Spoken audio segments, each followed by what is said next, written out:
মমতা বন্দ্যোপাধ্যায় থাকতে তৃণমূলের মিটিং এ হাঁটুন আর মিছিলে হাঁটুন, আর আমাদের দিকে লাঠি নিয়ে তেড়ে আসুন না কেন, আপনার বাড়ির সন্তানটাও চাকরি পাবে না।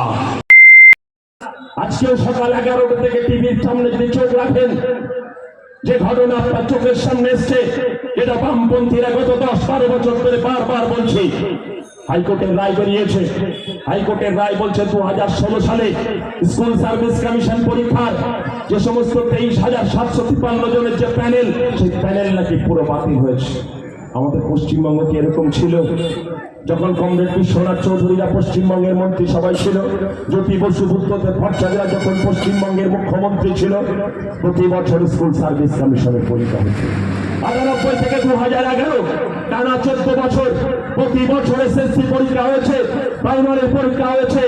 যারা আমাদের দল করতো, যারা আমাদের দলের বিরোধিতা করত, গরিব হতে পারে, বড় লোক হতে পারে, আপনার এই বাউল এলাকায় খোঁজ নিলে পাবেন, গোটা দক্ষিণ দিনাজপুর জেলায় খোঁজ নিলে পাবেন, একটা টাকা লাগেনি এরকম অনেক গরিব পরিবারের সন্তান আছে যারা মাথা উঁচু করে হাই স্কুলের আজকে তোলাবাজ দুর্নীতিগ্রস্ত তৃণমূলের আমলে আজকে গোটা শিক্ষা ব্যবস্থাটা সংকটে পরিণত হয়েছে।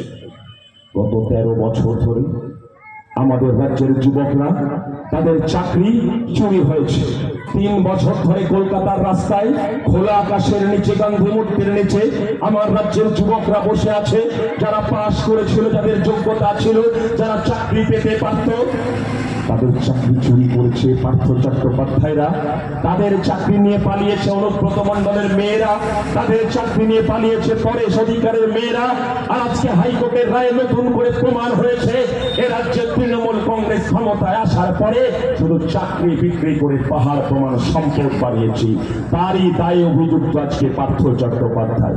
কিন্তু আপনি ভাববেন না 23,753 জনকে যখন একটা রায়ের মধ্য দিয়ে তাদের গোটা প্যানেলটাকে বাতিল হয়ে গেল, এদের মধ্যে ছিল আজকে সেই পরিবারগুলো কি অবস্থা।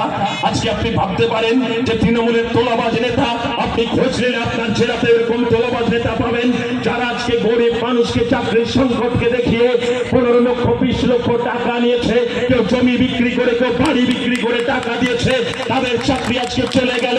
আমি বলতে চাই সেই সমস্ত মানুষদেরকে যারা তৃণমূলের চাকরি আজকে চলে গেল, তারা আজকে তৃণমূলের নেতাদের বাড়িতে যান, যাদেরকে টাকা দিয়েছেন, তাদেরকে কলার চেপে ধরে তাদের কাছ থেকে টাকাটা আদায় করুন।